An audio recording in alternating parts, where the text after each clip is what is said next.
Bonjour et bienvenue dans le podcast Haricots Verts, le podcast qui vous parle d'art, d'écologie et de verdure. Je suis Pauline Leroux, ingénieure agronome passionnée de plantes et je vous emmène à la découverte de la couleur végétale et de toutes ses applications. Que ce soit dans le textile, l'ameublement, l'artisanat, la décoration et dans d'autres domaines, chaque jeudi et samedi à 7h30, je vous propose des épisodes riches avec des invités passionnants pour approfondir le sujet de la couleur végétale sur toute la chaîne de valeur. Mon but, fédérer et démocratiser la couleur végétale dans nos vies. Alors, c'est parti, bonne écoute.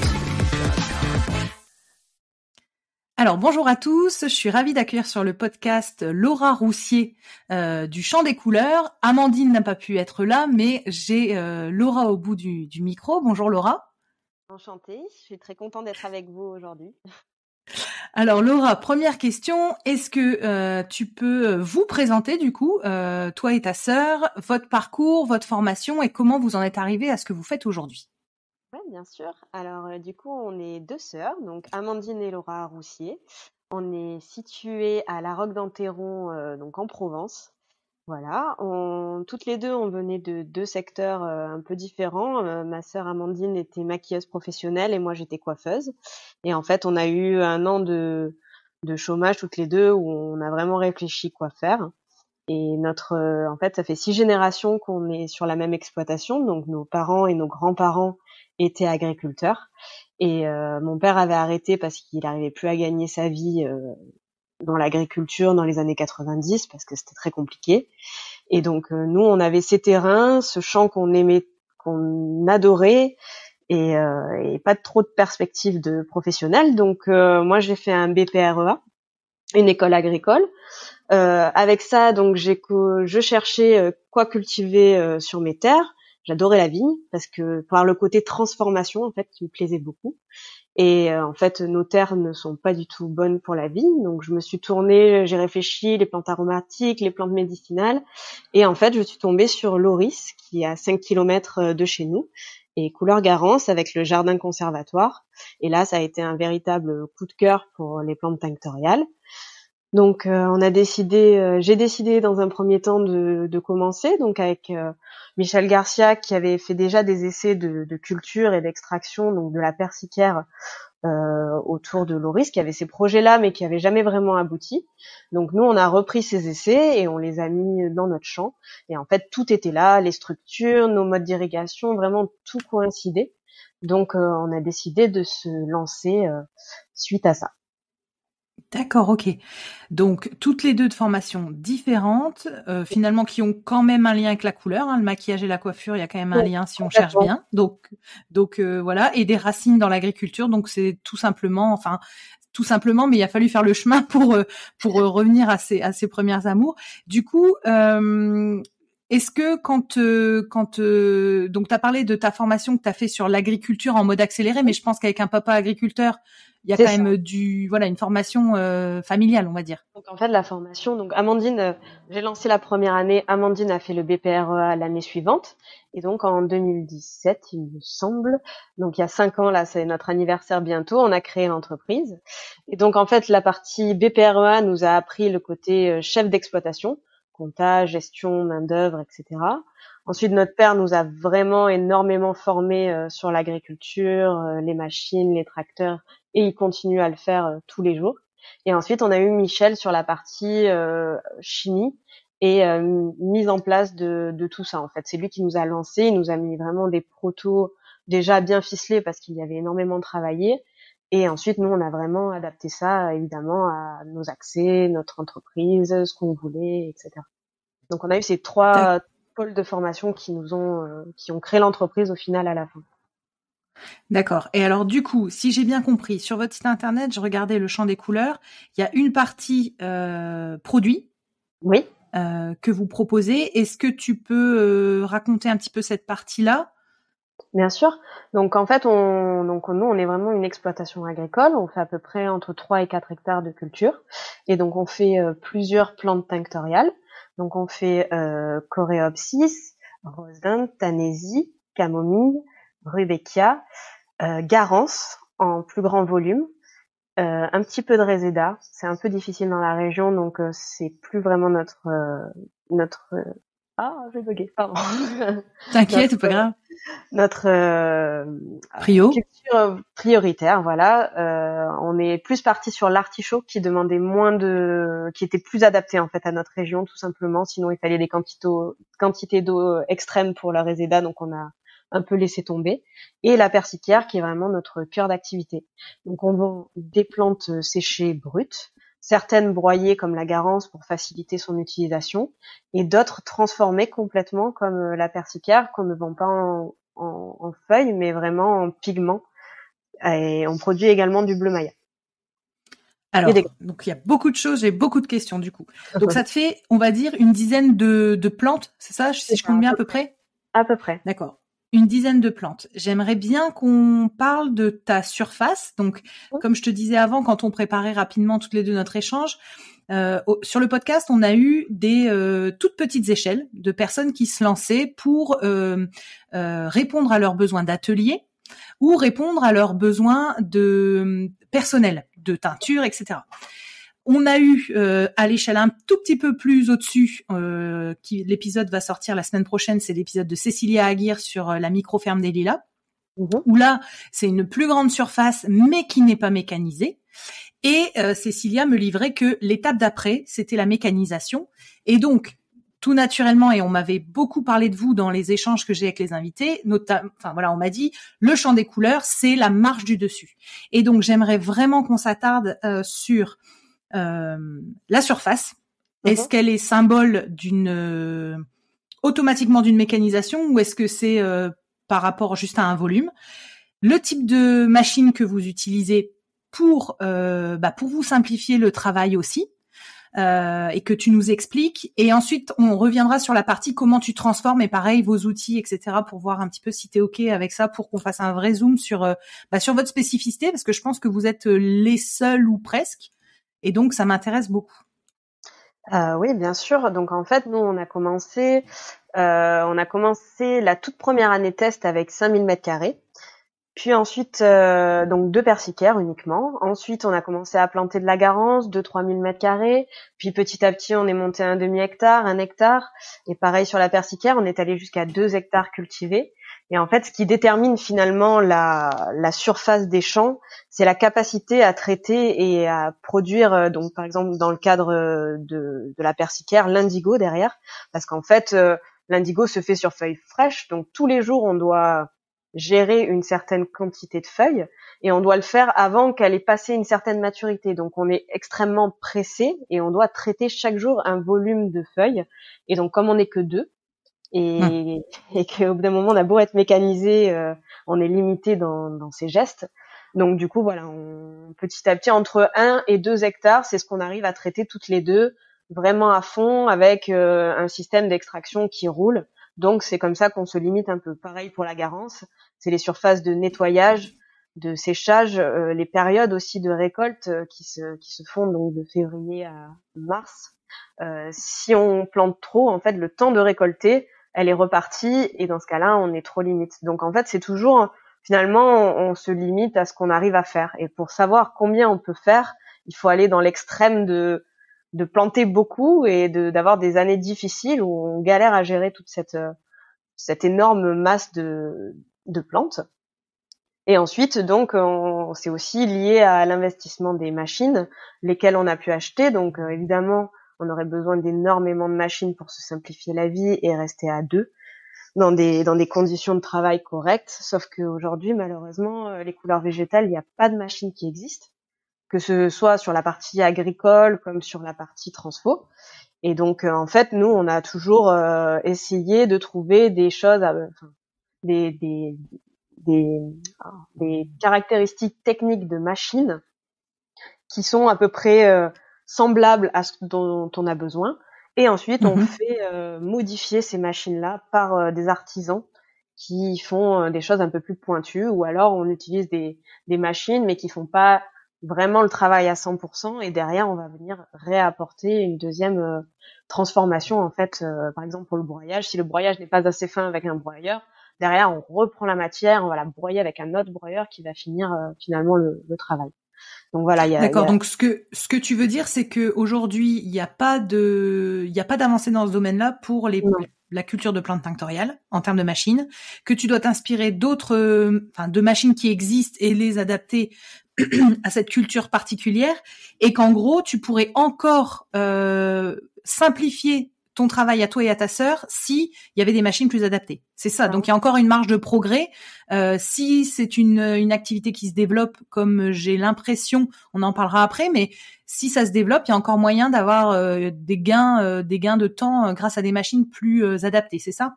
Bien sûr, là, on est vraiment sur en fait, on crée un espèce de prototype pour un atelier un peu plus grand, un peu plus mécanisé, un peu moins dans la manipulation comme on l'est aujourd'hui. En fait, tous nos ateliers demandent vraiment, vraiment beaucoup de manipulation. C'est des journées qui durent de 15 à 17 heures pour fabriquer l'indigo durant, du coup, de juillet jusqu'à fin octobre. Donc, tout ça, en fait, on aimerait l'améliorer. Sauf que pour pouvoir faire l'investissement qu'il faut, pour pas se tromper dans l'achat de nos futures machines, on est obligé de tester, et pour pouvoir tester, on est obligé de bricoler des prototypes qui, voilà, nous disent on est dans le bon, au contraire on se trompe, c'est pas pratique, c'est pas utile, il faut vraiment se concentrer sur telle ou telle activité qui pose problème, voilà. Donc c'est vraiment, il y a aucune machine faite pour, et il y a aussi aucun itinéraire technique de culture. Donc en fait, dans le secteur, rien n'existe en fait, et il faut vraiment créer Et tout ça. Et vous vous êtes rapproché d'instituts agricoles, d'écoles d'ingénieurs agro, etc. Pour voir s'il y avait pas des mémoires de fin d'études ou des trucs comme ça, ou pas du tout? Non, en fait, comment dire, en général, soit c'est un peu trop pointu par rapport au côté agricole, donc ça veut dire que c'est une machine derrière qui, si elle est faite pour sur mesure par un ingénieur, etc., c'est une machine qui va coûter 100 ou 200 000 Ouais. euros, chose qu'on peut absolument pas amortir. Donc il y a aussi ce truc-là, c'est que en fait on est gros par rapport aux couleurs végétales, mais on est tout petit par rapport à Ouais.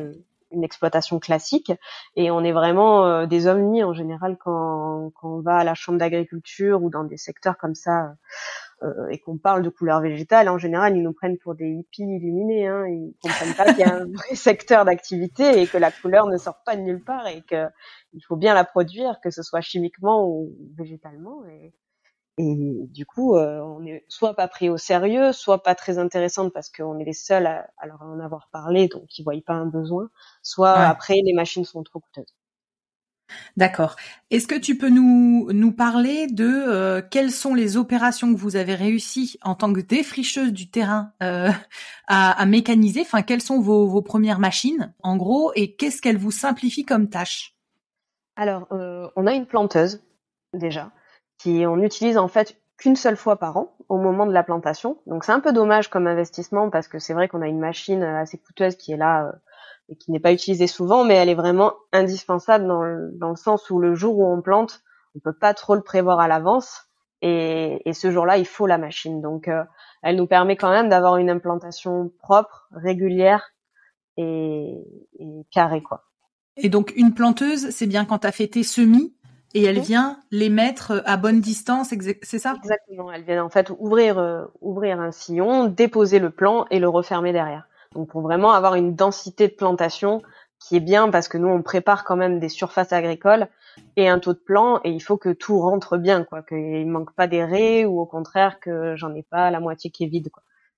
D'accord. Et j'ai vu donc encore une fois sur vos réseaux sociaux que vous faisiez aussi tu sais, Du comment on va semer à dire? la volée, de Ouais, semer. que vous semiez à la volée. Donc ça veut dire que en fonction du type de plante que vous mettez, il y a les deux techniques. Soit semer Bien à la sûr. volée directement en sol enfin réchauffé, ou Mhm. soit cette machine de planteuse, c'est ça? C'est ça, en fait, toutes les plantes tinctoriales, on va les faire à la planteuse pour être sûr. En fait, on fait nos plants, on fait nos semis, etc. Alors, sur les grandes cultures Garance et persicaires, on les fait faire. C'est la seule chose qu'on délègue de l'entreprise parce qu'on veut être sûr d'avoir le beau taux de plants. Et surtout, D'accord. si on n'arrive pas à les faire lever, déjà, ça veut dire pas de saison. Et deuxièmement, pas de graines pour l'année suivante. Parce que comme on récupère nos semences, il y a quand même cette pression de ne pas perdre l'espèce, quoi. Donc c'est vraiment la seule chose qu'on délègue parce qu'il y en a beaucoup. Et ensuite, donc effectivement, on sème à la volée nos couverts végétaux parce que nos grands-parents ont toujours fait ça, on l'a toujours fait avec eux, et notre père nous l'a enseigné aussi. Donc on se régale en fait. C'est vraiment un truc de tradition. On a l'impression d'être dans les pas de nos ancêtres. On aime vraiment beaucoup faire ça, mais on pourrait aussi le faire au semoir. Hein. C'est pas un Et problème. quand tu dis couverts végétaux, c'est des plantes qui vont venir protéger ton sol, en tout cas de l'érosion, de la sécheresse, etc. Mais est-ce que tu plantes entre eux ce couvert végétal ou pas? Est-ce que tu fais cohabiter Est-ce que tu fais cohabiter des plantes tinctoriales et du couvert végétal Non. ou pas? Non. La mécanisation fait que on peut pas venir. Je veux dire, si quand je viens couper ma persicère, j'ai énormément d'herbe au pied, même si c'est un couvert que j'ai voulu, je vais en avoir plein les bacs et dans ce cas-là, je vais utiliser trop d'eau par rapport aux besoins, etc. Donc c'est vrai que sur les vraiment où en fait sur les endroits où on cultive, on reste quand même assez. On est obligé de quand même dans cette idée de mécanisation de rester quand même sur des lignes plutôt propres.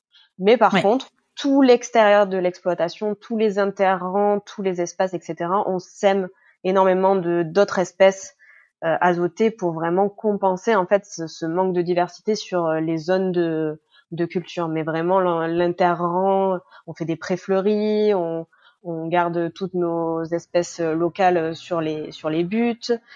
On sème là où on est obligé de travailler la terre, mais qu'on va pas forcément faire nos cultures cette année dessus. Donc là, on met du couvert végétal.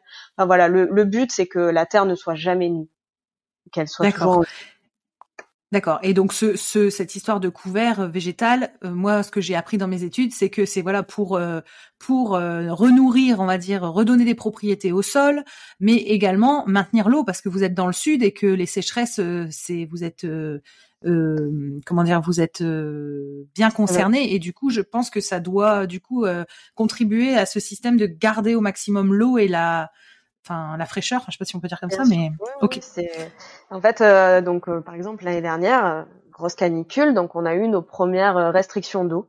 Mon père l'avait jamais connu de sa vie, et donc déjà il y a des cultures comme par exemple l'artichaut qui est donc les artichauts sont très beaux durant l'hiver, au printemps, à l'automne, mais l'été dernier on a décidé de ne pas les arroser, de les laisser quasiment mourir de tout l'été parce que c'était pas indispensable.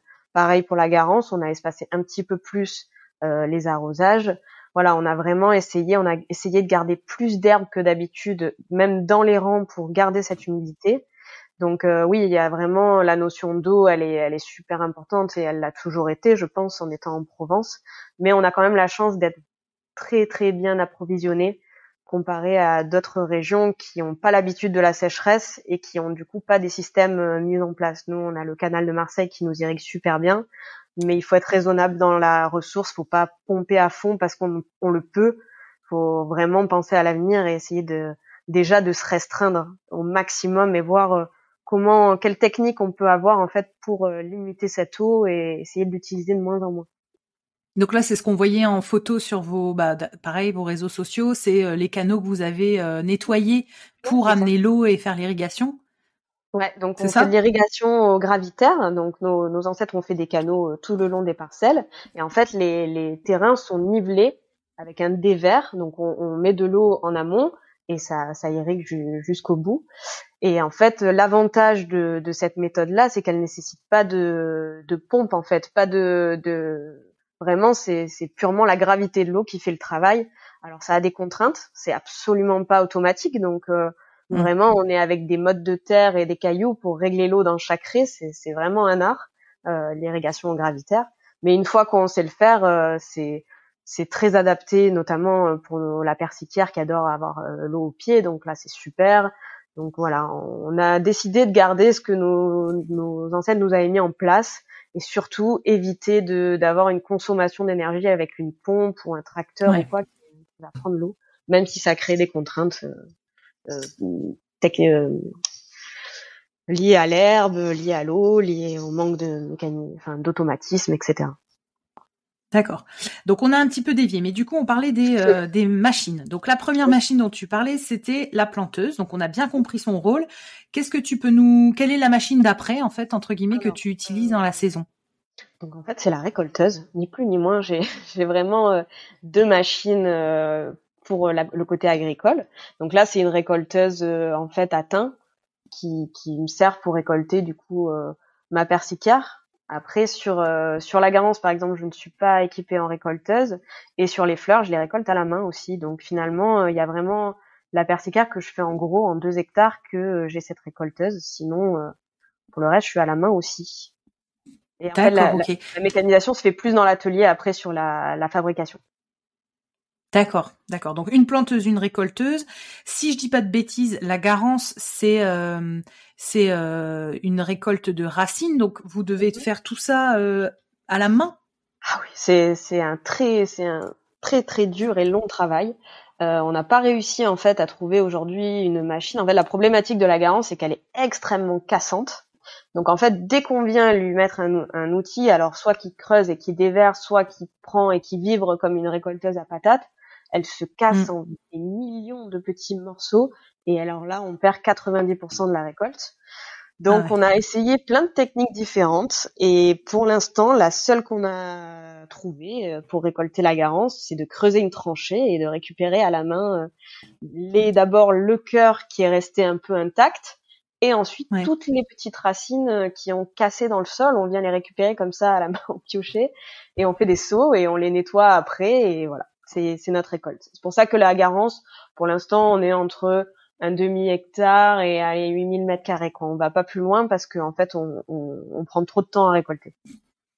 Et ça fait, excuse-moi pour nous figurer, 8000 mètres carrés de garance, ça te fait combien de pieds environ? À la Difficile à dire, grosse, hein, juste pour voir. ça doit faire 15 000 pieds, hein, quelque chose comme ça. Ouais, c'est D'accord. très très Et long et garance, fastidieux, la garance. d'accord. Et tu dis garance, c'est sur 2 mois la récolte, février-mars. Ouais, février-mars jusqu'à mi-avril, ça dépend, la surface. Selon, en fait, on a des terrains qui sont plus ou moins argileux. Et des fois, selon le terrain, il y a des raies qui vont super vite et d'autres au contraire qui sont très très longues. Donc, grosso modo, 2 mois, 2 mois et demi, ouais, à plein temps.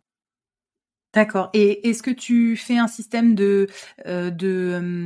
comment on appelle ça, de ligne? Parce qu'en fait, la garance, si j'ai bien capté, c'est 3 ans minimum de culture pour que la racine elle soit assez conséquente. Est-ce que Alors, il y du a coup vous faites plusieurs. des... En fait, il y a plusieurs options et ça, c'est Michel qui nous l'a bien appris quand on a commencé. En fait, la garance, il y a 18-24 mois. Ensuite, il y a 3 ans et après, il y a 5 et 10 ans dans les bonnes années de récolte. Et en fait, selon quand on va la récolter, on va avoir plus ou moins de matière organique, entre parenthèses, et plus ou moins de matière colorante. C'est-à-dire que à 18 mois, la part de bois par rapport à la part de chair qui contient les colorants est minime. Donc en fait, à 18 mois, on a une garance très riche en couleurs. Mais par contre, comme le vin, les colorants sont assez jeunes. Par D'accord. contre, quand on a une garance plus vieille, effectivement, les colorants sont un peu plus développés, sont un peu plus intenses. Mais par contre, rapport sur 1 kilo de garance sèche, on aura plus de bois qui ne colore pas que de matière. Donc c'est un peu délicat la garance. Dans tous les cas, que ce soit dans la culture, dans le travail, dans la récolte, dans l'utilisation, elle est tellement variable que en fait, c'est selon ce qu'on en fait, hein, vraiment. Mais après, comme tu fais la filière complète, Mhm. tu peux gérer tes extraits Exact. derrière. Et Ouais. Donc en fait, j'en ai une donc partie en à fait, 18 mois, j'en ai une partie qui a 3 ans, j'ai des vieilles garances qui ont 6 ans et demi, là, que j'attends d'avoir 10 ans. Pour les 10 ans de l'entreprise, on les sortira. Voilà, donc on d'accord, essaye ouais, donc de trouver encore aussi qui veut quoi et pour quel secteur d'activité surtout. d'accord, ok. Donc très bien. Donc on a parlé des 2 machines côté agriculture, enfin Mhm. côté culture. Tu as parlé de récupérer les semences de tes plantes pour l'année Mhm. d'après. Oui. J'ai 2 questions. C'est quoi le ratio de... Enfin, je veux dire, tu sais te dire à peu près combien de graines tu dois conserver parce que tu dois pas tout garder Mhm. de toutes tes lignes de plantes, tu gardes pas toutes les graines. Non. Et est-ce que un brassage n'est pas intéressant? Tu sais, de ramener du sang neuf entre guillemets. Est-ce que ça vous... Alors nous, ce qu'on fait en fait, c'est que chaque année, donc par exemple, euh, on va prendre l'exemple de la persicaire, parce que c'est celle qu'on fait le plus. En fait, il y a 2 raies qu'on ne coupe jamais de l'été pour avoir vraiment beaucoup de graines. Et ensuite, en fait, on vient les trier par couleur. Donc c'est très très long. Déjà, on les frotte et on les ventile énormément. Et en fait, les graines foncées sont très denses, donc forcément, à force de ventiler, il ne reste que les meilleures.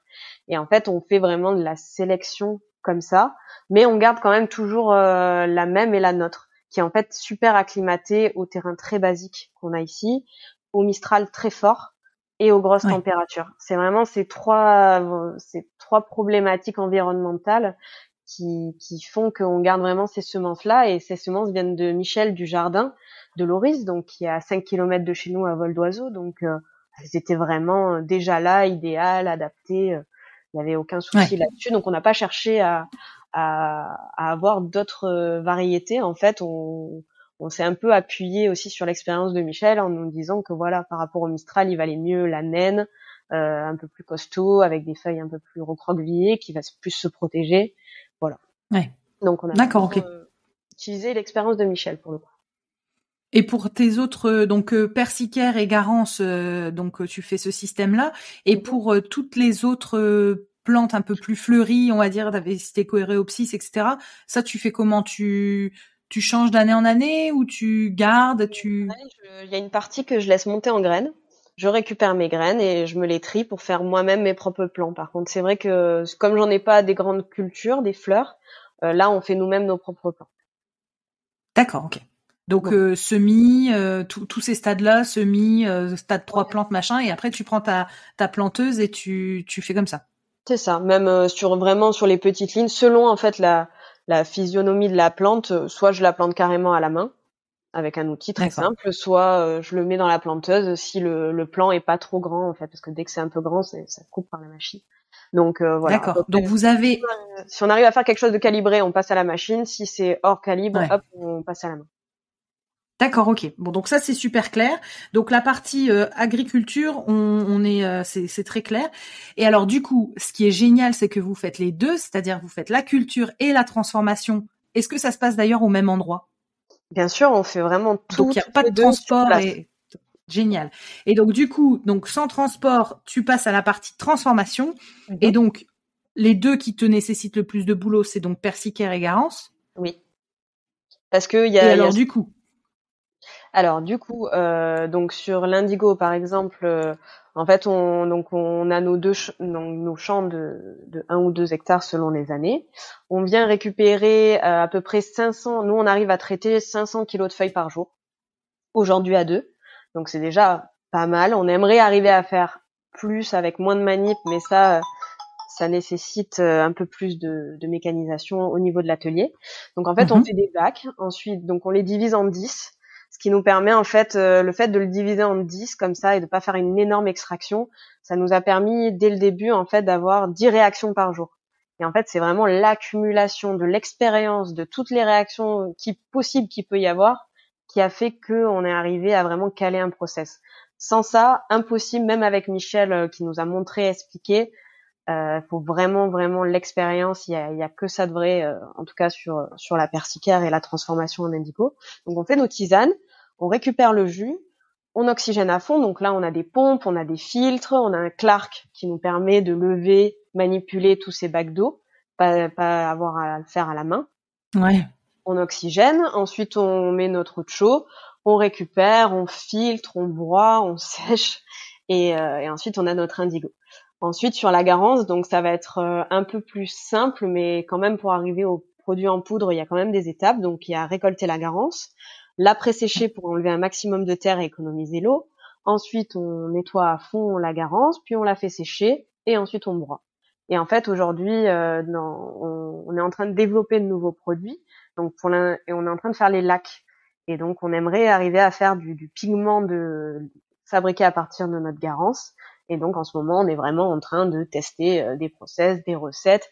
Et là aussi, toujours la question de combien je vais en produire pour permettre en fait d'avoir un prix, un conditionnement, un pigment stable d'une année, en fait, arriver à faire une production qui couvre nos besoins d'une année pour avoir au moins un pigment par an. Parce que forcément, avec le côté végétal, ça varie légèrement. Avec l'expérience, ça varie de moins en moins.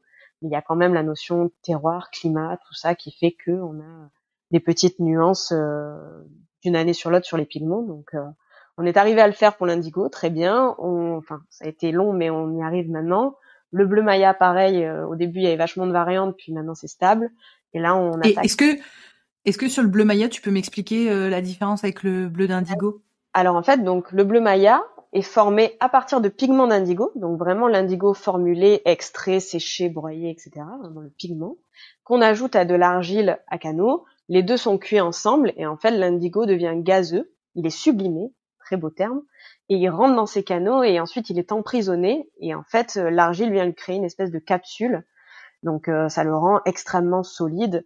Et il s'appelle bleu maya parce qu'il a été retrouvé dans les fresques des temples mayas et les scientifiques pensaient que c'était de la lapis-lazuli au début parce que c'était tellement solide qu'ils soupçonnaient pas cette origine végétale. Végétal. Ah, Voilà. génial. Ils ont trouvé en fait cette espèce d'hybride organique et minéral, le bleu maya, qui est très beau, très utile. Oh, bah écoute, d'accord, génial. Et donc l'utilisation est la même que l'indigo ou il y a un procédé particulier du coup sur le bleu maya? Dans l'utilisation, c'est vraiment un pigment qui ne sera plus jamais soluble. Donc, par exemple, pour la teinture, c'est parfaitement proscrit. Mais par contre, pour les beaux-arts, la peinture bâtiment, les volets, les choses comme ça qui vont être ultra exposées, ça, par contre, c'est super. Et les argiles sont très souples aussi, donc ça donne une texture au pigment qui est très voluptueux. Et notamment pour les beaux-arts ou la savonnerie, c'est super. D'accord. Et alors justement, tu fais parfaitement la transition. La savonnerie, j'avais jamais entendu parler. Enfin, je savais pour le savon, mais je n'avais pas fait le lien avec une coloration potentiellement végétale. Est-ce que tu peux nous raconter ce qui se passe sur la savonnerie? Alors, donc c'est Michel qui nous a quand même donné on va dire l'idée de l'utiliser comme ça. Donc lui, il le faisait déjà pas mal. Et en fait, donc la savonnerie aujourd'hui, ils sont un peu, c'est un très beau secteur, mais qui est très compliqué pour eux parce que en fait, ce sont les trois quarts qui s'installent aujourd'hui sont des petits artisans semblables à nous de la couleur végétale en fait, avec un petit atelier de petite production, une vente sur les marchés, etc. Et qui souhaitent aujourd'hui utiliser des produits locaux, bio, bien faits. Et en fait, c'est un secteur qui est vraiment régi par l'industrie. C'est-à-dire que les toxicologues, qui sont là pour de bonnes raisons, hein, il faut analyser les composantes des produits. Mais en fait, eux, ce qu'ils attendent d'un produit, c'est des batteries de tests, d'analyses, de labos, de tout ça. Et en fait, aujourd'hui, si on n'est pas un industriel, on ne peut pas prétendre à ces analyses-là parce qu'elles sont souvent faites par des labos privés de justement la grosse entreprise et que nos produits exactement. Et nos produits sont, sont artisanaux, liés de plantes, donc contenant plusieurs molécules, chose qui n'est pas le cas sur les couleurs synthétiques, où on est sur de la mono, quelque chose de très simple, de très classifié, où tout est carré, où il n'y a pas de surprise. Alors que les couleurs végétales, forcément, ils ne les connaissent pas. Donc, au début, ils étaient très réticents, parce que c'est justement un produit artisanal et de base, ils ne voulaient pas en entendre parler. Et grâce à des clientes qui se sont vraiment battues et nous aussi, on a vraiment fait du forcing pour faire en fait leur demander quels sont les papiers indispensables qu'il vous faut pour la validation. Et ensuite, nous, on a vraiment travaillé très dur pendant 2-3 ans pour arriver à fournir ces papiers, les faire, qu'ils soient vraiment carrés, retrouver les numéros de telle ou telle plante, molécule. Enfin, ça a été assez complexe, mais on y est arrivé. Et aujourd'hui, en fait, on arrive à apporter une alternative de couleur végétale, chose qu'ils avaient absolument pas accès à la savonnerie. Et voilà, donc on est très très très contente d'avoir fait ça. C'est vraiment faire bouger les lignes. Voilà, des choses comme ça qui, malgré nous, resteront. Et une fois qu'on a ouvert la porte, ça restera quoi. Voilà, parce qu'aujourd'hui, elles avaient des colorants de synthèse ou alors les minéraux pour colorer les savons. Et du coup, ça veut dire que vous avez l'accréditation, le champ des couleurs, ou ça veut dire que vous avez fait bouger les lignes pour toute la France? Disons que nous, on a fait nos papiers pour nos pigments, mais aujourd'hui, les toxicologues connaissent l'indigo, le bleu maya, leur utilisation, à peu près comment c'est fait, etc. Grâce à vous.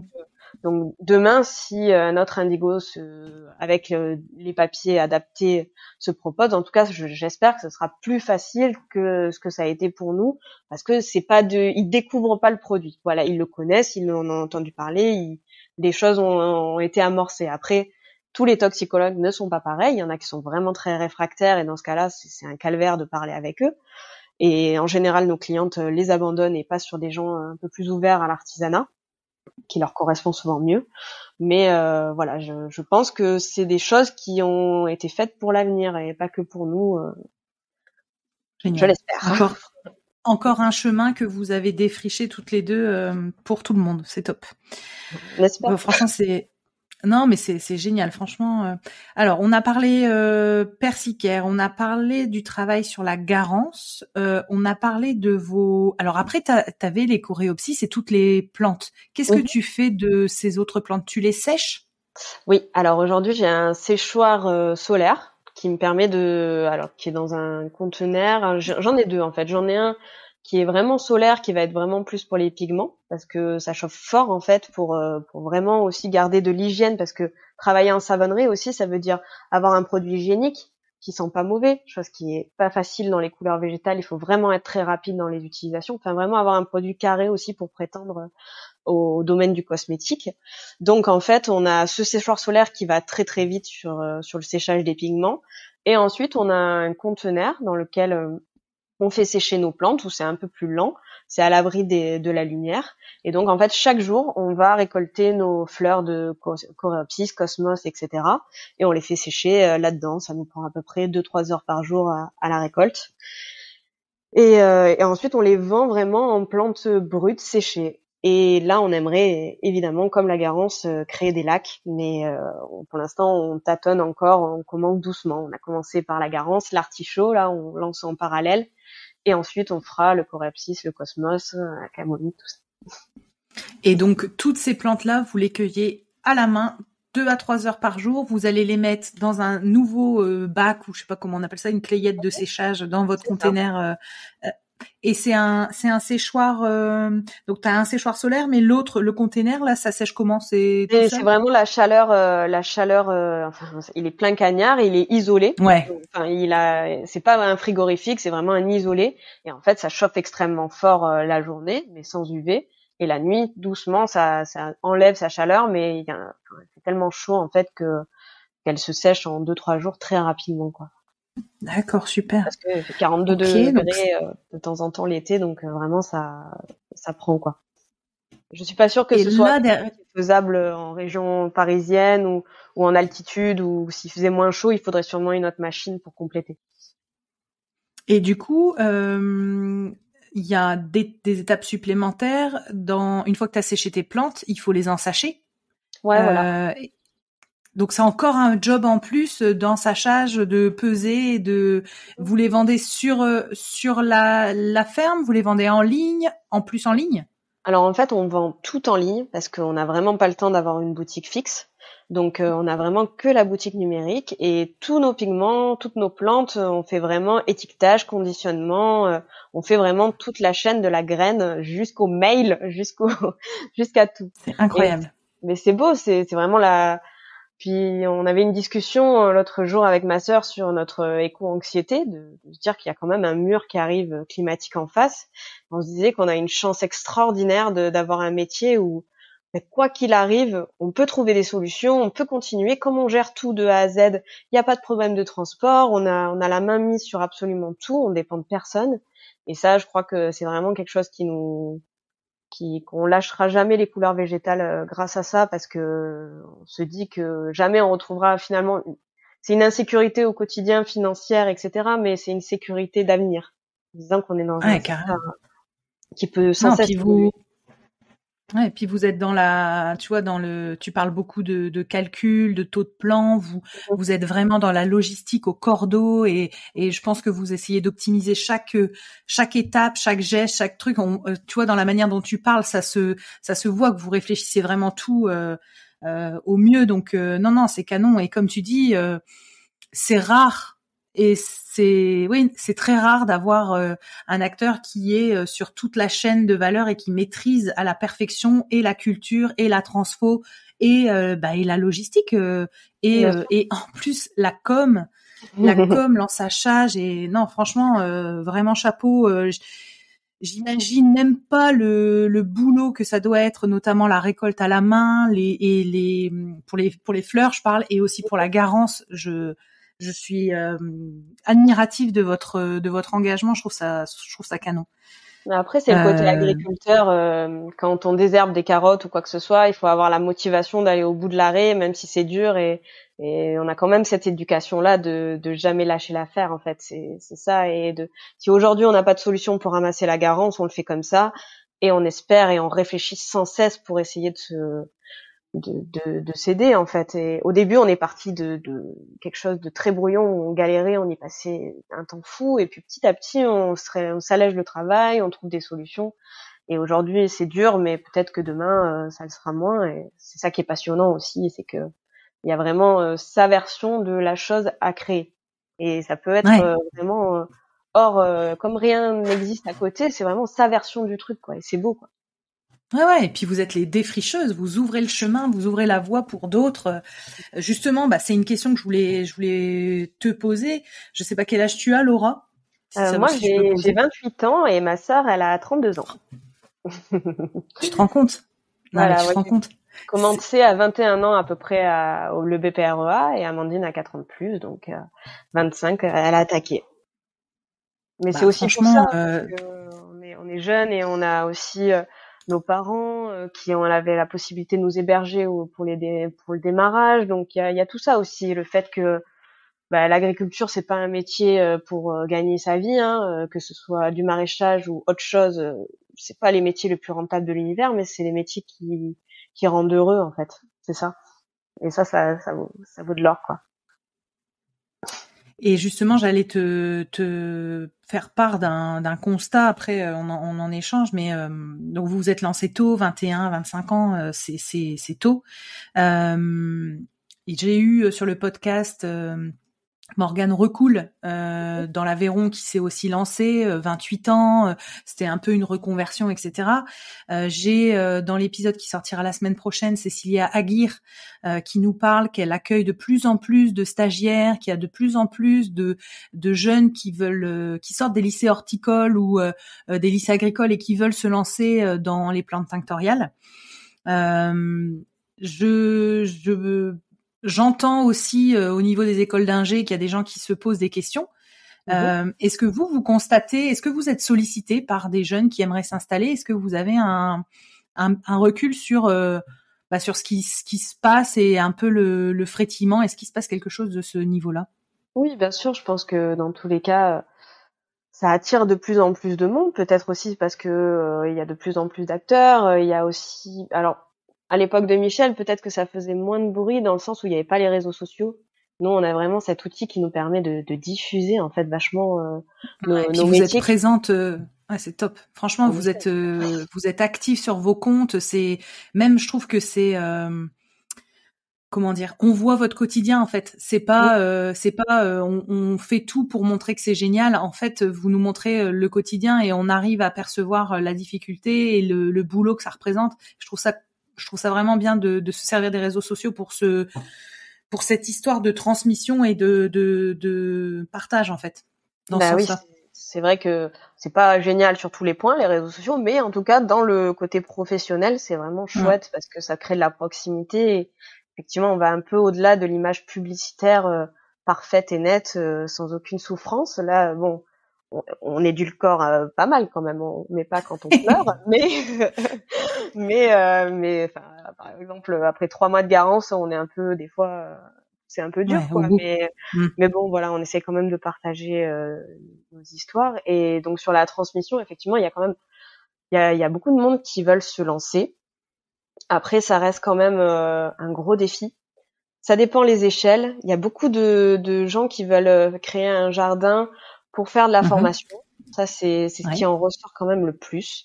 Se lancer dans une exploitation agricole, en fait, il y a des projets. Après, est-ce qu'ils aboutissent? Est-ce que c'est tellement complexe en fait. Par exemple, quand on va avoir une banque pour faire un crédit, faire un prévisionnel sur des couleurs végétales où on n'a absolument aucune donnée, c'est très très très difficile. Et aller voir quelqu'un qui nous fait confiance, ça l'est encore plus. Donc, je pense que peut-être que ça va déjà commencer par des jardins pédagogiques, des petites cultures, des choses comme Cécilia où ça reste encore le max, mais dans humaine. Voilà, mais quand même côté associatif, côté partage, etc. Je pense que c'est vraiment ça. Il y a pas que cultiver des plantes tinctoriales en fait dans le projet qu'on perçoit des autres. C'est vraiment créer un espace de formation, de rencontres. À côté, souvent, ils font des plantes médicinales et aromatiques. Donc ça va dans un ensemble. Après, nous, on prend surtout des stagiaires qui viennent. Alors, ils ont souvent, ce sont des artisans qui utilisent les produits et pas qui souhaitent forcément les Cultivé. cultiver. Voilà, en fait, on est tellement la tête dans le guidon en permanence que les stagiaires, si on a des demandes, en fait, au moment où on a vraiment des besoins importants, on les prend. Il y a aucun souci, on peut prendre jusqu'à 2, 3, 4 stagiaires sur place. Donc, par exemple, pour la garance ou pour la récolte de l'indigo. Et après, dans les parties un peu plus administratives, tout ça, c'est vrai que on essaye d'être focus sur l'activité qu'on a sur le moment. Je sais pas si je m'exprime très Non, bien non, si, c'est, sur la non, non, partie c'est clair. Et sur la alors, du coup, en termes donc transmission, donc vous êtes sollicité par des gens qui aimeraient soit s'installer jardin à plus ou moins grande échelle, mais vous êtes sollicité. Vous avez des stages. Est-ce que tu as alors je sais pas si c'est mais des bénévoles, des gens qui viennent. Cécilia me parlait qu'elle avait des amapiens, donc de la MAP, mais aussi des bénévoles qui venaient filer un coup de main. Est-ce que c'est quelque chose qui se pratique chez vous ou vous êtes Non, vraiment parce toutes que les deux? on est vraiment beaucoup toutes les deux, vraiment beaucoup. Pourquoi? Parce que déjà, en fait, on se rend compte que les stages, c'est certes un coup de main ou les bénévoles, mais c'est aussi beaucoup d'apprentissage, beaucoup. De temps Donc, à par passer, exemple, que ouais. quelqu'un qui reste qu'une semaine, finalement, le temps de faire le tour des plantes et de l'exploitation, la semaine est passée et au final, ça nous a bouffé du temps beaucoup plus que ce que ça nous a aidé. Enfin, en tout cas, comme tout apprentissage, le ratio, il doit être équitable. Hein. Je veux dire, un stage, c'est pas je prends des mains, je ne donne rien Oui. et voilà. Je suis pas d'accord avec ça. Quand on était en coiffure ou en maquillage toutes les deux, on a eu des stages comme ça et on trouvait ça vraiment inhumain et horrible. Pour moi, il y a un échange qui doit être équitable. Mais justement, pour moi, déjà, au-delà en dessous de 10-15 jours, ça sert pas à grand chose parce que, c'est pas Ouais, équitable en tout cas t'as les pour nous. stages, t'as les stages de 2 mois là, enfin moins de 8 semaines Bien sûr, il y a ça, il y a les reconversions bah ouais, ça c'est. professionnelles, 15 jours de Pôle emploi, ça c'est super. Mais nous, on n'a vraiment pas de système associatif ou AMAP. Donc déjà, par rapport à la MSA, par rapport à tout ça, le bénévolat, il faut qu'il soit quand même encadré. On peut pas avoir des bénévoles qui viennent travailler comme ça sur une Ouais, exploitation. Il y a quand même des assurances, de la déclaration, sinon c'est du travail au noir, en fait, tout simplement. ouais, Après, il existe le woofing en option, sauf que le woofing, ça demande quand même un accueil, un logement, etc. Nous, sur l'exploitation, il y a rien, ni toilette, ni douche, ni cuisine, rien du tout. Donc, on vit au village, en famille. Donc, c'est difficile d'accueillir quelqu'un au milieu de ses parents, de ses grands-parents, ouais. voilà, pendant une certaine période. Donc, le woofing est pas vraiment adapté. Donc, ça va vraiment, nous, être du stage de 10, 15 jours, 3 semaines où on a eu aussi une école qui faisait dans l'environnement. C'était un bac pro environnement, quelque chose comme ça. Et eux, du coup, c'était pendant le Covid. Donc, eux, ils cherchaient plutôt dans les parcs, normalement, de la gestion de forêt, etc. Et au final, comme ils trouvaient personne durant le Covid et qu'ils habitaient pas loin, ils sont venus nous aider pendant 2-3 mois à la Garance, comme ça, à 6, parce qu'il leur manquait des maîtres de stage, quoi. Nous, ça nous a permis Ouais. d'avoir des bras à ce moment-là, et à côté, on leur a appris la teinture, la savonnerie, on leur a fait faire du bricolage, et ils se sont régalés, quoi. Donc c'était un bel échange, en fait. D'accord. Excuse-moi. Et j'avais j'ai perdu le fil du coup. Tu vois, ça m'arrive aussi. Qu'est-ce que Sur j'allais la dire? Je me souviens transmission, plus. Comment? sur la transmission, du coup, l'accueil de stagiaires, le woofing, le bénévolat. Ouais, tout ça t'as dit. Non, j'avais un truc. Ah oui, ça y est, j'ai ma question. J'ai échangé avec Marie Marquet sur la botanique, sur l'agriculture, sur des questions, tu sais, de est-ce qu'il y aurait assez de surface agricole si on voulait reteindre. Oh là là, attends, je recommence. Donc j'ai parlé avec Marie Marquet sur, tu sais, l'agriculture, les surfaces agricoles qui seraient nécessaires si on souhaitait teindre la quantité de vêtements qu'on fait aujourd'hui, mais en couleur naturelle, est-ce que ce serait possible ou non? Donc il y a bien sûr une réduction à faire de la quantité de vêtements qu'on consomme, ça on est d'accord. on avait dans notre discussion dévié, c'est toujours ces moments-là qui sont intéressants, sur est-ce qu'il serait possible de d'ajouter, par exemple, pour des agriculteurs, on va dire conventionnels sur de l'agriculture type polyculture, élevage, est-ce qu'il serait possible d'ajouter la culture de plantes tinctoriales, en tout cas de certaines, ou est-ce que pour toi ça rajoute du boulot à l'agriculteur démesuré? Enfin, je sais pas si tu vois ce que je veux dire, mais en gros, ouais, voilà. Très bien ce que tu veux dire. Pour moi, vraiment, les couleurs végétales, c'est un métier à part entière et propre qui nécessite un plein temps absolu. C'est-à-dire que c'est pas la peine de produire de l'indigo si on fait pas de l'indigo de qualité, parce que ça va derrière, ça va pas tenir, il va y avoir des problèmes. Donc du coup, comme on en est au début de l'image de tout ça, oui. c'est vraiment, il faut, je veux dire, quelqu'un qui fait des carottes ne va pas produire un petit peu de vin à côté. C'est pas possible. Au bout d'un moment, il lui faut une cave, il lui faut du matériel, et s'il veut le vendre après et que ce soit bien propre, il faut vraiment qu'on y dédie 100% de son temps. Et en tout cas, nous, alors c'est peut-être notre version parce qu'on fait tout de A à Z et on va vraiment jusqu'à la transformation, jusqu'au pigment fini.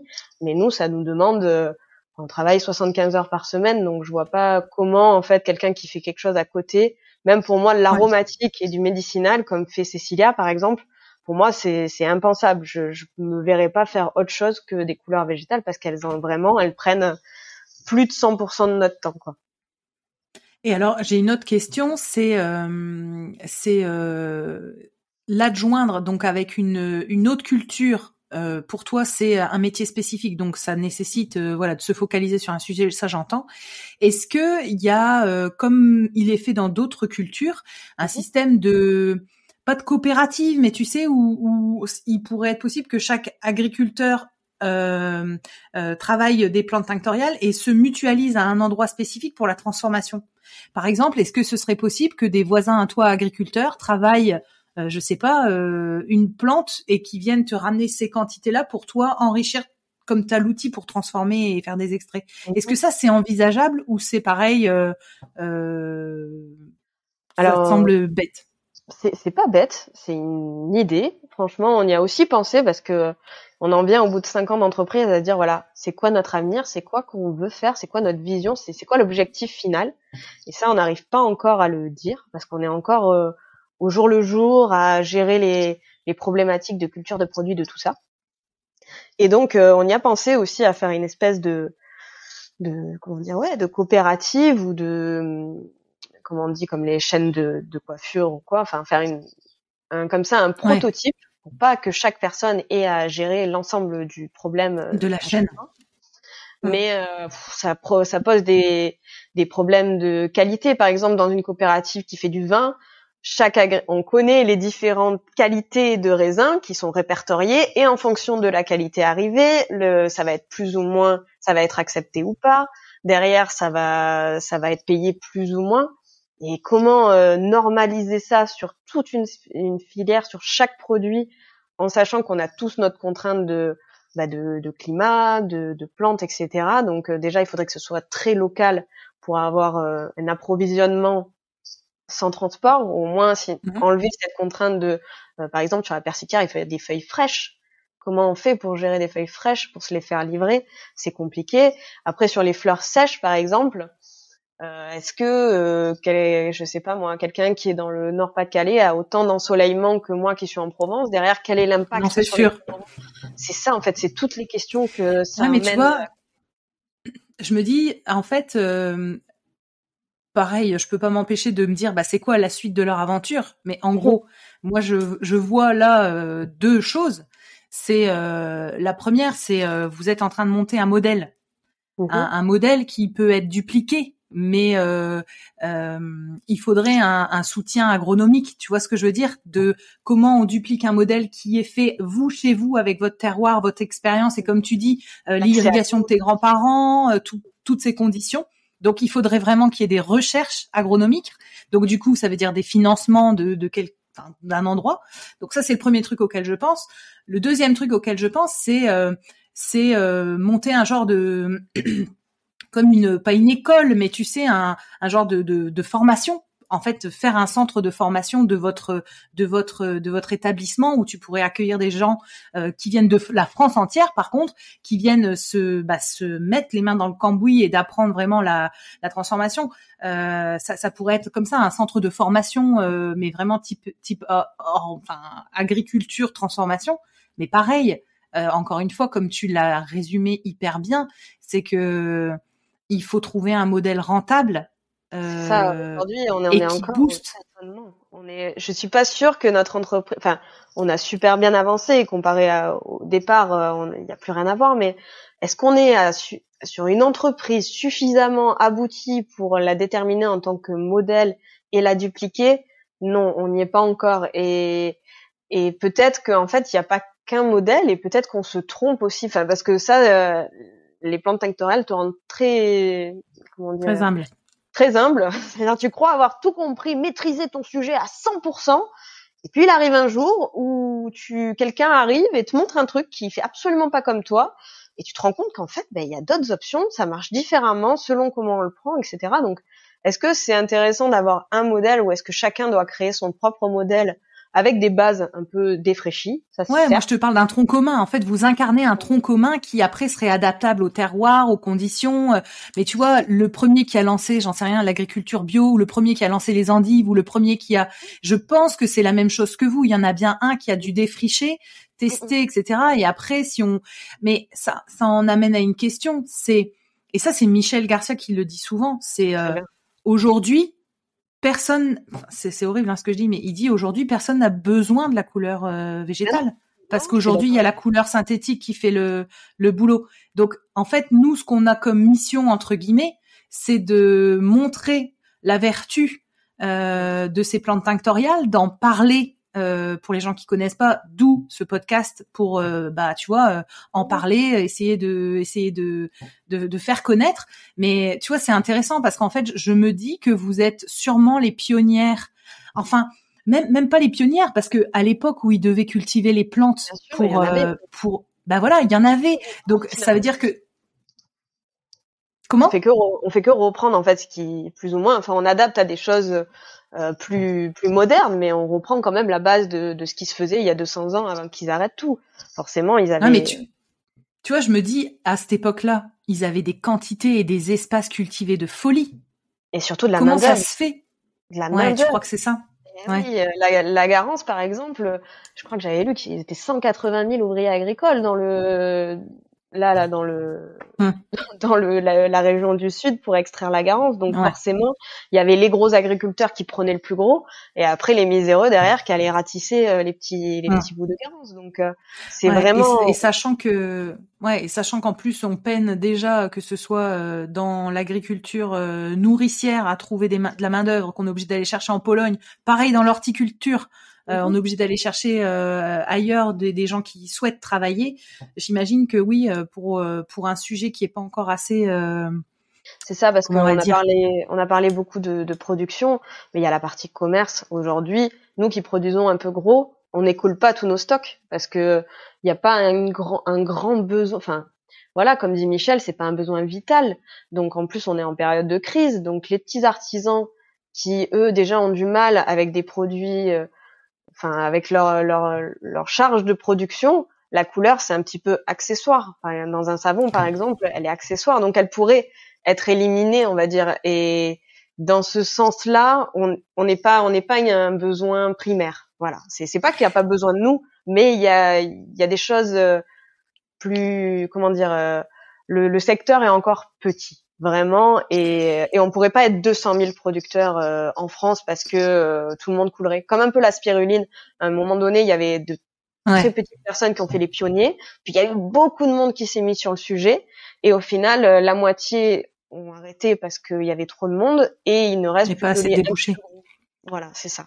C'est que c'est un super produit, génial, mais il faut encore trouver le marché. Alors, je partage avec toi l'avis sur les artisans. Je suis d'accord que c'est un choix à faire pour rester dans ses coûts et son équilibre économique. Mais tu vois, côté entreprise, par exemple l'entreprise textile à mi-route, tu sais, entre la grosse boîte et l'industrie, enfin la petite entreprise textile, avec la loi AGEC, donc anti-gaspi économie circulaire, ils sont obligés maintenant de réduire à mort leur impact carbone et leur impact écologique. Ok. Et en fait, je pense que cette loi qui est passée là en janvier incite beaucoup de boîtes du textile à quand même réfléchir, et la couleur végétale, qu'on le veuille ou non, est quand même une alternative qui ressort quand même pas mal. Et donc je me dis que vous pourriez bénéficier aussi de cette nouvelle vague en fait d'entreprises de textile qui se posent des questions et qui auraient des tests à faire et de la matière première à trouver. Après, voilà, c'est une idée comme ça dans notre conversation, mais quand tu dis que tu n'écoules pas tout ton stock, est-ce que par exemple, alors je vais peut-être poser une question complètement débile, mais est-ce que par exemple ton stock pourrait être racheté ou pris chez Greening ou chez le Crit Horticole avec couleur de plante? Bah, par Est-ce que exemple, tu pourrais faire Greening ça? revend mon indigo. Donc, par exemple, je suis déjà en fait fournisseuse pour lui. Donc, je suis très heureuse d'ailleurs parce que Ouais, Patrick génial. vend que des produits de qualité. Donc, je suis extrêmement fière de faire partie de ses fournisseurs. Donc, oui, on a. Mais malgré tout, même Patrick, donc de chez Greening, je pense qu'il a pas des volumes de dingue sur les couleurs végétales. Donc, il y a vraiment en fait. Après, pour moi, c'est pratique d'avoir un petit peu de stock parce que je suis aujourd'hui disponible à n'importe quelle demande. C'est-à-dire que quelqu'un qui aujourd'hui me dit voilà, il me faut 20 kilos d'indigo, paf, je peux le sortir, il n'y a pas de problème. Et ça, c'est agréable. C'est en tant que producteur, c'est un peu, c'est réconfortant. Mais après, c'est sûr que je me dis si dans 4-5 ans, je suis plus la seule à produire ça, mais on est 5-6 et que cette personne a plus de moyens que moi ou je sais pas. En fait, c'est tellement elle est tellement à construire la filière, c'est tellement au jour le jour que je ne sais pas trop quelle est la perspective commerciale de tout ça. J'espère que les lois comme celle que tu citais de janvier vont vraiment pousser et vont augmenter les demandes. Et dans ce cas-là, il faudra qu'on soit tous une filière forte pour le faire ensemble. Mais pour l'instant, vraiment, c'est tellement dur à dire. Voilà, on essaye d'avoir le choix, d'avoir l'offre, d'avoir le produit, et après derrière le commerce, ben on attend que les boîtes fassent le pas, que ce soit les petits artisans qui déjà font beaucoup le pas, mais aussi les grosses boîtes qui eux ont préférence à faire du greenwashing avant de passer directement au vrai beau produit quoi. Ouais. Donc, Okay. il y a vraiment un gros point d'interrogation sur la filière aujourd'hui. En tout cas, c'est facile de dire ce qu'il en est aujourd'hui. Dire ce qu'il en sera dans 4-5 ans, c'est très dur. En tout cas, pour nous, tête baissée dans le champ, c'est difficile. Ouais, parce que tu vois, il y a aussi la notion de traçabilité, comme tu le disais, de mélanger des cultures de différents endroits, les extraits, la concentration, la qualité, etc. Est-ce qu'il faut créer des labels pour garantir que les extraits soient 100% de plantes et pas avec tu sais, coupé avec de la chimie? Parce que c'est ce qui m'expliquait Patrick Brenac de Greening, que ça se produisait. Oui, Donc, en Inde, ils avaient râlé un colloque avec Michel aussi, je crois. Ils étaient ensemble et ils râlaient énormément qu'en Inde, il y avait une partie, pas tous, évidemment, des producteurs qui coupaient au chimique. ouais. Que derrière, mais ça flingue la filière, quoi. Si on peut même plus avoir confiance en ces produits, c'est terrible, quoi. Ouais, donc tu vois, comme tu dis, il y a plein de sujets en fait, et moi qui débarque comme ça, qui vient du monde alimentaire, donc pas du tout textile, pas du tout, enfin qui est voilà un agro, mais je veux dire, je me dis, tu vois, moi il y a ces questions-là que je me pose, c'est la filière, de faire des rapprochements aussi avec la filière des fibres cellulosiques, enfin tu vois les fibres le lin, le chanvre, la laine, la soie, en fait, de s'allier avec eux, parce que si eux tiennent la route, sont en croissance, bah ça peut profiter à la couleur végétale, parce que bah sans eux, il n'y a pas de couleur végétale appliquée au textile. Après, je pense à notamment les écoles, c'est ce que je te disais, les lycées horticoles, les lycées agricoles, les études d'ingé, etc. Qu'en fait les gens aient conscience que ça existe et que ça puisse créer des vocations, parce que des gens maintenant qui arrêtent un boulot pour travailler dans un métier qui a du sens et pour lequel ils se sentent investis. C'est un peu ce que tu disais dans ton témoignage. C'est de plus en plus répandu, donc ça pourrait très bien créer des vocations. Donc il faut en parler plus au niveau des écoles. Et après, je pense que oui, comme tu dis, c'est toute une filière à créer, mais j'ai bon espoir dans le sens où, comme on se disait tout à l'heure, le premier mec qui a lancé le blé, qui a fait ses recherches, le premier gars qui a lancé les endives, ça s'est bien fait. Et en plus, on a comme tu le disais, c'est ce qui se faisait avant. Quand on ne faisait que de la teinture avec des plantes végétales, ça se faisait avant. Alors, il y avait d'autres conditions, il y avait certainement plus de main d'œuvre et il y avait d'autres trucs qu'on ne maîtrise pas parce que voilà, il faudrait qu'on fasse une thèse là-dessus. Mais en tout cas, j'ai quand même espoir. Et en tout cas, ton témoignage, donc on l'entend, tu n'es pas dans le faux, c'est-à-dire que c'est dur, mais c'est un plaisir et vous y trouvez votre sens et vous apportez votre pierre et votre contribution. Déjà énorme, c'est de défricher notamment sur la partie des machines. Et ce que tu disais sur l'exemple de la savonnerie, je trouve ça juste génial. Quand tu peux dire que tu fais bouger les lignes comme ça, je trouve ça génial, surtout à ton âge. Je trouve ça juste génial. J'avais des questions sur plutôt un peu tac au tac, mais est-ce que tu peux me citer pour toi des personnes qui ont été inspirantes? Je pense que je connais un peu la réponse. Michel, voilà, Patrick, qui est vraiment super.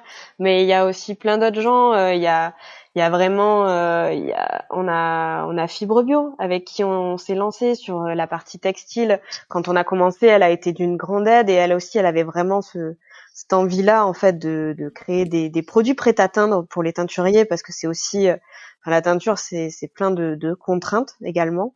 Donc il y a Fibre Bio, il y a Ultramar, une teinturière qui est à côté de chez nous, qui elle a fait vraiment le tour des formations. Elle est allée voir Michel, elle est allée voir David Saint-Andreu, elle est allée à Couleur-Garance, elle est allée à Colore ton monde. Elle a fait vraiment le tour un petit peu pour faire sa version de l'indigo. Et là-dessus, je l'admire beaucoup. Elle est venue elle travaille souvent avec nous pour nous aider. Et vraiment, cette espèce de multiface comme ça de l'indigo, d'avoir vraiment nous, finalement, on a eu que la version un peu de Michel et la nôtre. Mais le fait d'avoir vu plein de spécialistes, c'est vraiment super. Ensuite, on a Anne-Sylvie de l'UTA, avec qui on coproduit en ce moment, on fait une coproduction ensemble. Et qui est vraiment. Quand tu dis coproduction, ça veut dire on travaille ensemble en fait pour un client pour des questions. Pour produire. Ouais, pour produire parce qu'elle produit aussi. Et en fait, je l'admire beaucoup parce que franchement, elle a fait une très belle gamme de beaux-arts. Ça fait quand même un petit moment qu'elle est dans la couleur végétale, elle tient le coup et on voit que elle aussi, je pense pas qu'elle ait gagné des milliers et des cents par ce secteur dans sa vie, mais elle est très heureuse et elle fait vraiment, elle est très inspirante. Et voilà. Ensuite, on a l'UMA avec qui on travaille aussi, qui est vraiment super. L'UMA, c'est une fondation qui a été créée à Arles en fait, et là-dedans en fait il y a c'est un espèce de laboratoire où ils essayent plein de nouvelles choses et notamment on a fait un colloque ensemble avec eux où en fait ils récupéraient des espèces invasives pour en faire du textile, donc en extrayant la cellulose, et ensuite derrière ils avaient le projet de faire des mini manufactures où en fait on vient imprimer nos textiles grâce à cette fibre de cellulosique de plantes invasives. Et en fait, ça remettait un petit peu en jeu l'industrie textile, en fait, au lieu de créer d'énormes industries en France, parce qu'il manque de l'industrie, créer comme ça des mini-manufactures où on peut venir, en fait, imprimer 15, 20, 30 t-shirts et, en fait, recréer comme ça du local. Et donc, voilà, c'est des beaux projets porteurs d'autres visions auxquelles nous, jamais on y penserait, mais voilà, par des ingénieurs, du temps, de l'énergie des gens concernés, ça fait vachement évoluer. Voilà, dans d'autres secteurs que vraiment les couleurs végétales, quoi, qui font pas mal bouger les lignes. Voilà, après on a la coopérative des couleurs à Okra qui aussi font de très beaux produits beaux-arts et qui ont une belle renommée, qui se donnent pour vraiment expliquer les pigments, les colorants, la différence. Voilà, eux ils ont le prisme de l'ocre, mais ils restent quand même hyper pédagogues en fait, et ça c'est chouette. D'accord, ok. Et si t'étais une plante tinctoriale, laquelle tu serais et un peu pourquoi? la persiquière parce que déjà elle m'a amené la passion et puis elle est tellement variable et puis elle est rebelle et on croit la comprendre et en fait non. Voilà. Et Génial. Et est-ce que tu teins toi personnellement? Enfin, là, t'as pas le temps, je pense, mais est-ce que tu as teint est-ce que tu t'es essayé à la teinture végétale? en plus de tout ça, on s'amusait jusqu'à maintenant à faire une collection de Noël qu'on faisait à l'automne. C'est pas vrai. Si, si. Et, Vous êtes super active. et du coup, là, on a décidé que c'était, enfin, j'en ai encore pas mal, hein, mais c'était la dernière année qu'on produisait de la teinture parce qu'en fait, on a commencé par apprendre la teinture, en fait, pour donner des conseils. Parce qu'il est impossible de vendre un pigment ou une coloration végétale sans donner un paquet de conseils sur le secteur d'application. Donc, on a commencé par la teinture. Ensuite, on s'est mis à la savonnerie. Et là, en faisant les lacs, forcément, on se met aux beaux-arts. Donc, voilà. Là, je pense qu'on va laisser petit à petit tomber la partie textile parce qu'on en a déjà pas mal d'expérience. Et on fait aussi un petit peu des formations d'initiation à la teinture végétale l'été sur l'exploitation. De temps en temps. Là, cette année, on peut pas le faire parce qu'on a une grosse production, mais d'habitude, on en fait au moins 4 ou 5 dans l'été. Et donc voilà. Donc on continuera un peu la teinture par ce biais-là des stages. Et donc savonnerie et beaux-arts. Donc, et alors du coup, dans les fibres que tu aimes teindre, c'est lesquelles que le lin, c'est super. Le lin. Ah ouais, ça brille, ça prend bien. C'est vraiment un peu plus local quand même que le coton. La laine, il faut aimer la laine. Nous, on n'aime pas, j'ai jamais aimé trop la porter ou quoi, même si ça prend super bien en teinture. La soie, c'est sympa aussi, mais vraiment le lin, coup de cœur, y a pas de problème. Du coup, les prochains projets, tu y as répondu tout au long, clairement, de notre échange. Est-ce que tu aurais des livres qui t'ont aidé, toi, inspiré dans ta démarche ou Alors, toi, en nous, fait, c'est vraiment, vas-y. on est plus dans l'expérience que dans la lecture. Voilà, c'est parce que c'est aussi notre éducation. On fonce tête baissée et on réfléchit après. Et donc on a les 3 livres de Michel qui sont une super base. Il y a un livre de Dominique Cardon aussi qui je me rappelle plus le titre, mais qui répertorie un peu comme ça par couleur toutes les plantes, avec un peu surtout les matières colorantes identifiées, parce que c'est souvent pas facile de savoir si c'est un flavonoïde ou un flavone, parce que du coup, c'est pas la même chimie pour l'un ou pour l'autre. Donc ça, c'est des livres un peu références. Voilà, et après Michel nous a toujours orientés vers les manuels de Roré, qui sont en fait des manuels d'antan en fait sur l'artisanat. Alors ça va des beaux-arts à fabriquer son rouge à lèvres et ses cosmétiques. Alors c'est dans un vieux français avec des produits qui sont peut-être plus utilisables aujourd'hui, mais c'est une base et ça permet de comprendre. C'est des logiques très très simples en fait, pas vraiment pompeuse ou scientifique pure, c'est vraiment un peu notre méthode de travail, c'est-à-dire d'analyser ce qu'on observe. Et donc c'est plutôt sympa comme lecture. Ok. J'avais une avant-dernière question, c'est qu'est-ce qu'on peut vous souhaiter à toi et à ta sœur De pour vivre de notre votre passion, projet? ça serait bien quand même parce que au Donc bout de 5 aujourd'hui, vous ans, n'en vivez pas? non, on n'en vit pas encore. Alors on a peu de besoins parce que voilà, on vit en famille, etc. Donc ça va, on souffre pas, mais on vit pas encore de notre passion. On souhaite plein de nouvelles couleurs. Voilà, on aimerait beaucoup avoir une belle gamme avec 10-15 couleurs, ce serait vraiment magnifique. Et puis que ça continue, surtout, qu'on ait de l'eau et que tout aille bien, on va dire, dans la partie agricole, quoi, celle qui fait un peu peur aujourd'hui, mais même si on a plein de solutions en tête pour pallier à ces problèmes-là, mais bon, on espère que quand même ça reste gérable.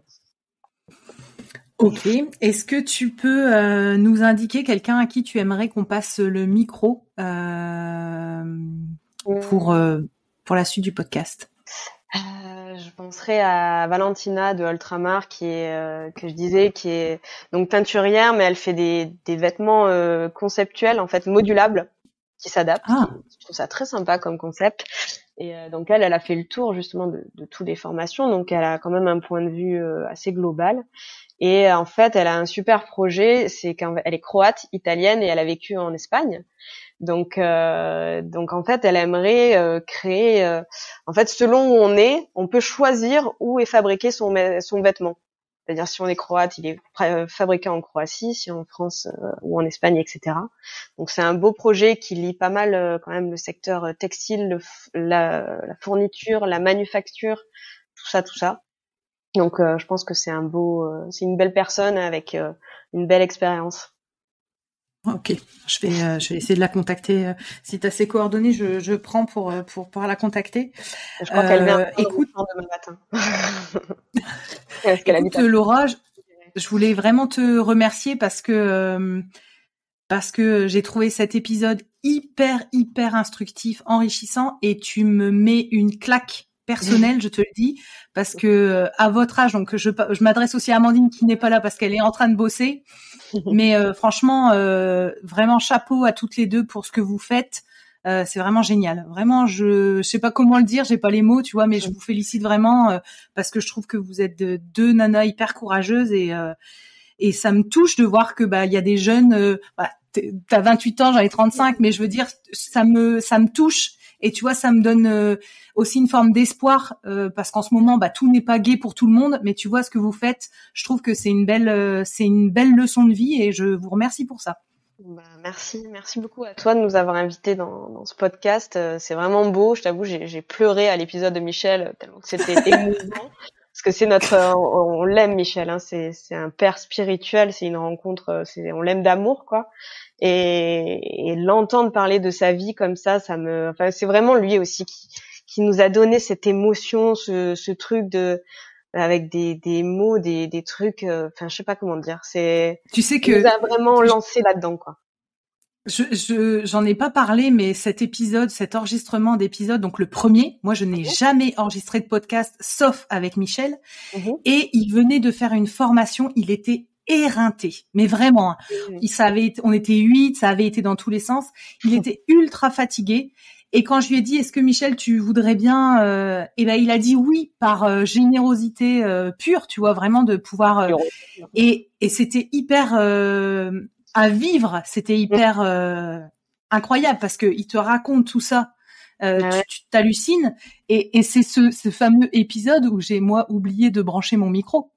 Et du coup, la qualité du son est pourrie. Et je me disais, qu'est-ce que tu fais? Est-ce que tu lances ton podcast avec un témoignage magnifique et poignant, mais avec un son pourri, ou est-ce que tu supprimes et tu réenregistres sans être sûr d'avoir cette authenticité et ce don? Enfin, tu vois, il a vraiment livré. Il a des moments et donc du coup, comme ça, qui te tue en fait. Nous, c'est vraiment il a le Michel excité et énervé pendant les stages quand il maîtrise plus et qui panique et que son côté sanguin du sud, il t'envoie chier et tout. Donc là, il faut se cacher et le laisser faire.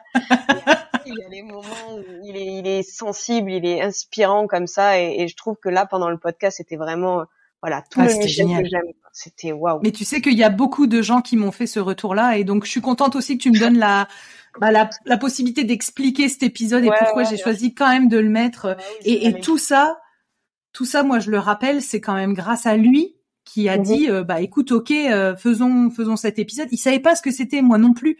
Et franchement, donc merci à lui parce qu'en fait je me rends compte que il inspire, il a aidé beaucoup de gens et il continue non-stop de donner et que ça aussi c'est une belle leçon de vie, quoi. Puis j'avais jamais eu il m'avait déjà raconté un peu son histoire, mais en décousu. Là, c'était la première fois que j'écoutais vraiment le coup de son oncle et tout. C'était vraiment tellement émouvant, quoi. Michel. Voilà, on est triste de pas. Avant, on l'avait à côté, puis quand on s'est rencontrés, il déménageait. Donc, alors d'un côté, ça nous a apporté de l'autonomie, parce que quand tu es vraiment que tu comprends pas ce qui se passe, t'as tendance, si t'as Michel à côté, d'aller le voir plutôt que de réfléchir. Donc pour ça, c'était bien qu'on ait de la distance. Mais on se voit rarement et on s'aime beaucoup et c'est toujours dur d'être séparés longtemps. Donc, ça me fait du bien de l'entendre un peu comme ça. C'est pas tous les jours qu'on a l'occasion de se parler, quoi. Bon, c'est chouette. Bon, écoute, encore un grand merci. Et puis, je vais couper là l'épisode. Alors, hop. Ça marche. Attends, juste je regarde. Bon, ça marche. Alors, du coup, je voulais aussi passer la parole à Séverine de Brecker de l'Atelier des Couleurs dans le Gers. Voilà, elle a travaillé 20 ans pour le Bleu de Lectoure. donc uniquement sur la couleur indigo. Donc elle a vraiment une grande expertise là-dessus. Et là, elle a pour relancer aussi un peu la passion, elle a commencé les couleurs à mordant. Donc voilà, elle s'éclate et c'est quelqu'un de très intéressant avec qui échanger parce qu'elle a vu en fait l'évolution aussi sur toutes ces années. Et pour finir, je voulais aussi faire un petit remerciement à toute ma famille qui nous aide vraiment beaucoup tous les jours. Parfait. Voilà, c'est bon. C'était tout. Je vous invite à me rejoindre sur ma page Instagram Arécovert, ARTECOVERT, pour y découvrir le nom des prochains invités. Je me permets de vous rappeler que la seule manière de soutenir ce podcast est de le noter et le commenter sur la plateforme d'écoute de votre choix. C'est ainsi qu'on arrivera à faire porter la voix de ces passionnés de la couleur végétale. Merci à tous!